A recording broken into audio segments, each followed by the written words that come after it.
हे guys and welcome back to my new video. आपल्या सर्वांचं आपल्या यूट्यूब चॅनल प्रोजेसाइलमध्ये स्वागत आहे। मित्रांनो, आज आपण आहोत महाराष्ट्रातील mini Kerala, mini Mahabaleshwar, mini Ooty म्हणून ओळखल्या जाणाऱ्या सांगली जिल्ह्यातील शिराळा तालुक्यातील निसर्गरम्य गुडेपंचगणी या गावात। मुंबईवरून हे गाव जवळपास 340 किलोमीटरच्या अंतरावर आहे आणि इकडे यायला आपण काल रात्री मुंबईवरून निघालेलो आपला मित्र निखिल सोबत।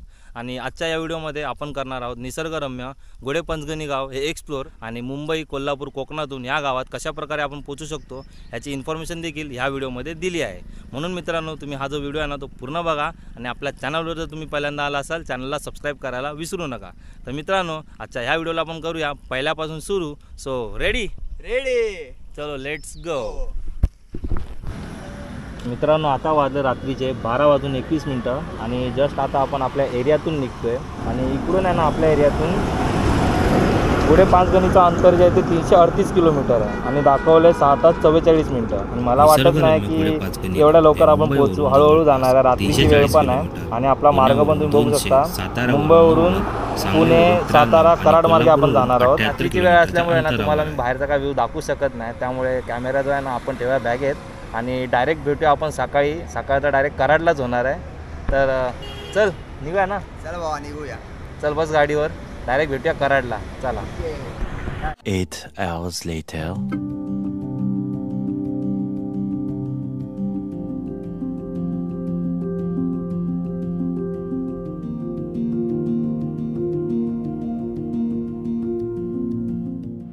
आता वाजले सकाळचे ऑलमोस्ट 9 आणि मुंबईवरून 300 किलोमीटरचा प्रवास केल्यानंतरला आपण आता पोचलो आहे कराड येथे। कराडला तर नाही, कराड अजून इथून 2 ते 3 किलोमीटरच्या अंतरावर असेल आणि गुडेपंचगणी आमच्या पॉईंटवरून 38 किलोमीटर शो होते, म्हणजे जवळपास 1 तासाचा रस्ता दाखवतो। कराडला पोचण्या अगोदर आम्ही विचार केला की पोटभर अगोदर नाश्ता करूया, इकडं फ्रेश होऊया। तुम्ही डोळे बघू शकता एकदम लाल भडक झालेत धुळीमध्ये, त्यामुळे आम्ही थांबलो इकडं। हॉटेल मामाचा मळा करून आहे, चुलीवरची मिसळ इथे मिळते। तर बघूया, साताऱ्याला आलो आणि इकडं मिसळ ट्राय नाही केली तर काय केलं। जाऊया आता आतमध्ये, नाश्ता करूया आणि फ्रेश होऊया।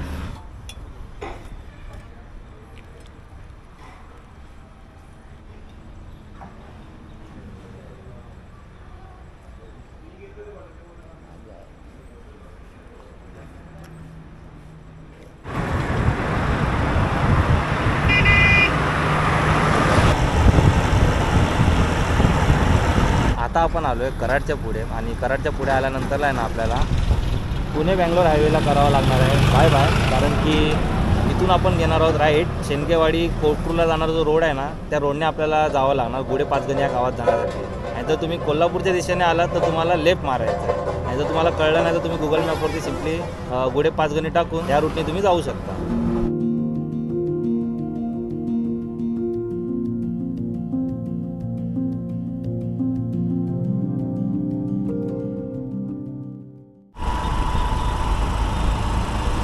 आता आपण पोचलो आहे कोकरूरच्या दिशेने जाणाऱ्या रोडवरती आणि समोरच लिहिलेलं आहे होंडाळे 12, कोकरूर 36, मलकापूर 53 आणि रत्नागिरी 135, गणपतीपुळे 156। हा रोड बघून मला आपण जी कणकवली ते मुंबई राईड केलेली ना वाया अनुस्कुरा घाटातनं, तो रोड आठवण आला, कारण की आपण ह्याच रोडवरून राईड केलेली। कराड येथून 10 किलोमीटर आत आल्यानंतरला आपल्याला एक समोर बोर्ड दिसतो, त्या बोर्डवरती लिहिलेलं आहे रत्नागिरी, मलकापूर, कोकरूर, शेडगेवाडी सरळ आणि सवाद्या आणि येवती लिहिलेलं आहे ते राईट। तर गुडेपंचगणीला जाण्यासाठी आहे ना आपल्याला लेफ्ट घ्यायचं आहे आणि हा गावाचं नाव आहे ओंडगाव। तर इथं तुम्ही आलात ना तर लेफ्ट घ्यायला विसरू नका। कराडवरून रत्नागिरी रोड सुरू झाल्यानंतर औंड, उंबर्डे, घोगाव पार करत आपण पोहोचतो येळगाव फाट्यावर। आता आपण आलो आहे घोगाव येथे आणि समोर तुम्ही बोर्ड बघताना येळगाव लिहिलेलं आहे राईट साईडला। आणि गुडेपंचगणीला जर जायचं ना आपल्याला, जर तुम्ही कराड साईडने आला असाल तर घोगाव येथून राईट मारायचं आहे। आणि जर तुम्ही रत्नागिरी कोकण साईडने आलात ना कोकरूरच्या दिशेने तर एक पुढे रांजणवाडी करून एक गाव आहे, त्या गावातनं तुम्हाला लेफ्ट मारायचं आहे।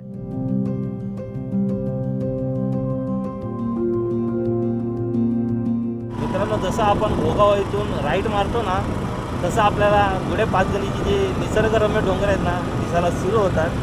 हो, लय भारी व्ह्यू दिसतोय। फटाफट पोहोचे अगोदर तिकडे, अजून 10 किलोमीटर बाकी आहे।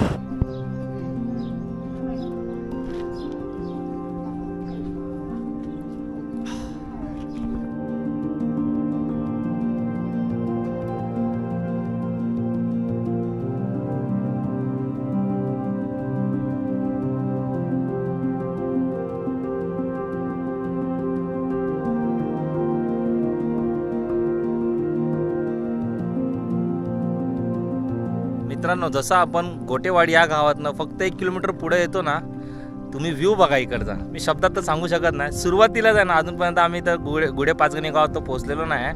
अजून इथून 4 ते 5 किलोमीटरवर आहे. पण हा तुम्ही व्ह्यू बघा आपल्यासमोर.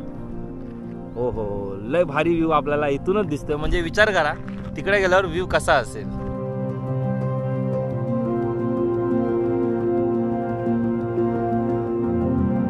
येळगाव फाट्यावरून आत आल्यानंतर वाटेत आपल्याला येळगाव, गोटेवाडी आणि भुरभुशी हे गाव लागतात.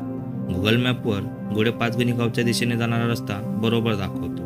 तरीसुद्धा रस्ता शोधण्यात काही अडचण असेल तर तुम्ही तेथील गावकरी लोकांना रस्ता विचारू शकता. हा गुढे पाचगणी कुठून सरळ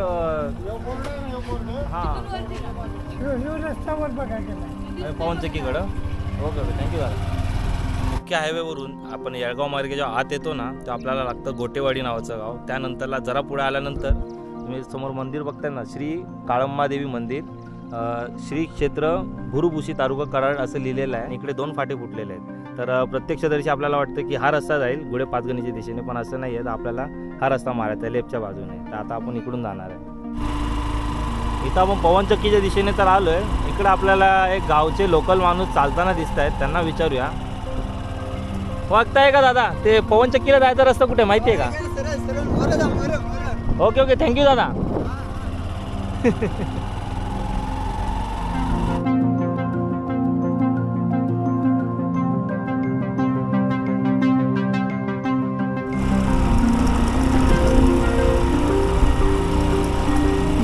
तर शेवटी मुंबईवरून 340 किलोमीटर आणि 12 तासांचा प्रवास केल्यानंतर आपण पोहोचलोय पाचगणी या गावात. आणि तिकडे आल्यानंतर कळले की गुढे पाचगणी गाव हे वेगवेगळे गाव आहेत.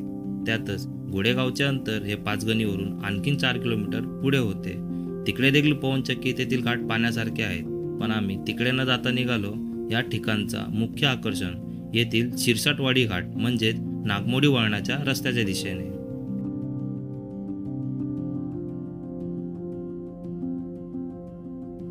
पाचगणी गावच्या पुढे आल्यानंतर आपल्याला जे दृश्य दिसते ते दृश्य पाहून एवढेच वाटते की नक्की आपण महाराष्ट्रातच आहोत ना. खरंच इकडचा निसर्ग बघितल्यानंतर आपल्याला केरळ येथील चहाचे मळे नक्कीच आठवतात.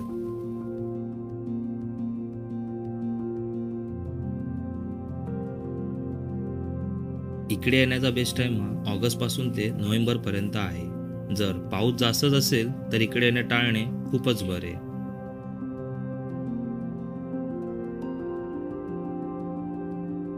मित्रांनो, जसं आपण पाचगणीच्या मुख्य चौकापासून इकडचं जे मुख्य आकर्षण आहे ना, शिरसाटवाडी घाट करून जे तुम्ही बघितलंच ना रील्समध्ये नागमोडी वळणं आहेत, ती वळणं पाहण्याच्या अगोदर आहे ना आम्ही ह्या ठिकाणी थांबलोय. गाडी कुठे घेऊन चाललाय? खैर, ज्या मित्रांना उटी, मुन्नार, केरला जायचं असेल फिरायला पण बजेट नसेल तेवढा, तर त्या मित्रांनी एक नक्की ट्राय करा. इकडे या.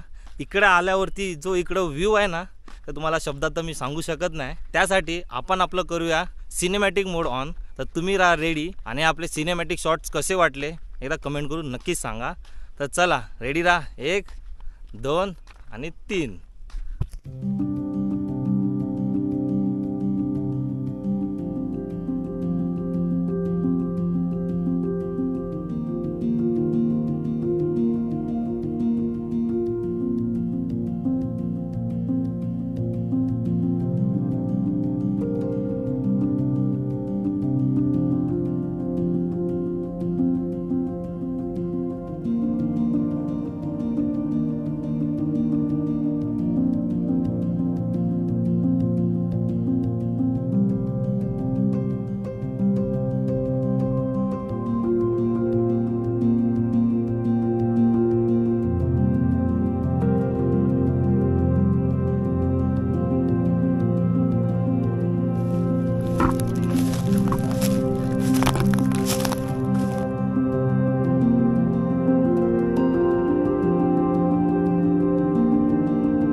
आपण ज्या प्लेसवरती उभे आहोत ना, इकडे जरासुद्धा पाऊस नाही, पण आमच्या जस्ट 50 मीटरच असेल तिकडे पाऊस पडते जोराचा. कॅमेऱ्यात दिसते की नाही माहिती नाही. बघा आता इकडे पण आता थेंब थेंब पडायला लागलेत. हो, पाऊस चालू झालेला आहे. पळा, खालून पाऊस सुरू झाला आहे, आता वरती देखील सुरू झालेला आहे. त्यामुळे एकच पर्याय, पळा, रेनकोट घाला. मित्रांनो, आता वाजले संध्याकाळचे 4:40 आणि ह्या प्लेसवरती आपण दुपारच्या 12 वाजता आलेलो आणि हे प्लेस एक्सप्लोर करता करता कधी 4:45 झाले कळलंच नाही. खूप उशीर झाला आहे. आता इकडून आपली वेळ येते जाण्याची. आणि तुम्ही ड्रोन शॉट तर इकडचे बघितले असणार, कसे वाटले नक्कीच एकदा कमेंट करून सांगा. आणि तुम्ही हे ड्रोन शॉट बघून तर तुम्हाला हे मात्र नक्की झालं असेल की महाराष्ट्रात देखील आपल्या केरळसारखे वाईब्स असणारे एक लोकेशन आहे. तर इकडे तुम्ही नक्कीच एकदा भेट द्या. आणि हां, या लोकेशनवरती कसं यायचं आता ते मी तुम्हाला सांगतो. जर तुम्ही मुंबई किंवा पुण्यावरून येत असाल ना, तर सर्वात अगोदर तुम्हाला पोचावे लागणार कराडला. आणि कराडला पोचल्यानंतरला एक राईट टर्न आहे जो अनुस्कुरा घाटमार्ग कोकणात जातो. कोकरूड शेडगेवाडी रस्ता आहे. तर तो रस्ता तुम्ही पकडलात तर घोगाव करून गाव आहे. त्या घोगाव गावातून येळगावसाठी एक फाटा जातो. तो फाटा तुम्ही पकडून गोल राऊंड मारत तुम्ही रांजणवाडीमध्ये बाहेर पडचाल. तर तुम्ही अशा प्रकारे इथं येऊ शकता मुंबई पुण्यावरून आला असाल तर. आणि दुसरं म्हणजे जर रस्ता समजला नाही तर गुगल मॅपवरती तुम्ही सिम्पली गुढे पाचगणी जरी टाकलात तर ते इझिली येतं. आणि जर तुम्ही कोकणातून येत असाल म्हणजे रत्नागिरी साईडने येत असाल ना, तर तुम्हाला वाया अनुस्कुरा मार्गेच परवडणार आहे. आणि अनुस्कुरा मार्गे आलात ना तर कोकरूड होऊन रांजणवाडी करून एक गाव आहे. त्या रांजणवाडीमधून तुम्हाला लेप मारावं लागणार आणि देन तुम्ही लेप मारून घोगाव मार्गे तुम्ही बाहेर पडा. तर असं एक राऊंड ट्रिप आहे पूर्ण या गुढे पाचगणीचा, जर तुम्हाला पूर्ण एक्सप्लोर करायचा असेल तर. बाकी जर तुम्हाला फक्त नॉर्मली हा घाटच बघायचा असेल ना, तुम्ही रांजणवाडीमध्ये या. रांजणवाडीमधून जास्त लांब नाही आहे, 2-3 किलोमीटरवरतीच असेल हे अंतर. तर तुम्ही हे लोकेशन बघून रिटर्न जाऊ शकता. या ठिकाणाबद्दल जर तुम्हाला गुगल मॅपद्वारे समजायचं झालं ना, तर तुम्ही समोर बघताय हे आहे आमचं लोकेशन. आणि हे समोर तुम्ही बघताय शिरसाटवाडी आणि समोरच आहे त्याच्या घाट. आणि ह्याच घाटाचं मेन अट्रॅक्शन आहे या एरियाचं. आणि त्या व्यतिरिक्त जर तुम्हाला हे फिरल्यानंतरला गुढेच्या पुढे देखील गुढे विंडमिल आहे, तिथे देखील एक घाट आहे. तर तो एरिया पण तुम्ही फिरू शकता. आणि हे ठिकाण जर पूर्ण फिरायचे झाले ना तर आरामात 3 ते 4 तास लागू शकतात. तर वेळ घेऊन या. आम्ही वेळ खूप कमी घेऊन आलेलो आणि विषय असा झाला आहे की वाजले आता 5. आम्हाला इथून परत जायचं आहे मुंबईला. इकडं जर तुम्ही आलात ना तर या नैसर्गिक ठिकाणी शक्यतो कचरा जरासुद्धा करू नका. खूप छान प्लेस आहे. तिसरं म्हणजे या ठिकाणी जर तुम्हाला लोकल ट्रान्सपोर्ट यायचं असेल ना तर 2 ऑप्शन अवेलेबल आहेत. पहिलं म्हणजे रेल्वे आणि दुसरं म्हणजे ST. जर तुम्ही रेल्वेने आला तर तुम्हाला कराड स्टेशनला उतरावं लागेल. देन कराडला उतरून तुम्हाला ST बस पकडून जे कोकरूड शेंडगेवारी परत कोकण मार्गे ज्या बसेस जातात त्या बसेस पकडून तुम्हाला सिम्पली घोगाव किंवा रांजणवाडी येथे उतरावे लागेल. आणि घोगाव आणि रांजणवाडीला उतरलं ना तर तिकडून इथे यायचं जे ट्रॅव्हल फ्रिक्वेन्सी आहे ती खूप कमी आहे. बसेस चालतात रांजणवाडीमधून थेट गुढे गावात जाण्यासाठी, पण ते दिवसाला फक्त 2च बसेस जातात ST बसेस. आणि घोगावला विचारलेलं, घोगावला तर बोलले की बस चालतच नाही आहे, डिपेंड राहावं लागतं. वडाप गाड्या ज्या चालतात 6 सीटर त्या गाडीने इथपर्यंत यावं लागतं. त्यासाठी पण आपल्याला प्रायव्हेट बुकिंग करावी लागते. आणि बुकिंगचं विचारलं तर ते बोलले प्रत्यक्षात इथं येऊन भेटून सांगावं लागतं की इकडे इकडे आम्हाला फिरायचं आहे. आणि वडापमध्ये एकाच वेळेला 5-6 जण आरामात बसतात. जर तुम्ही लोकल ट्रान्सपोर्टली येणार असाल ना तर ग्रुप करून या, जेणेकरून जो बजेट आहे ना तो कमीत कमी होईल. आणि जर असं तुम्ही 2 जण 3 जण येत असाल, 4 जण येत असाल तर स्वतःची गाडी असेल तर अगदी बेस्ट आहे.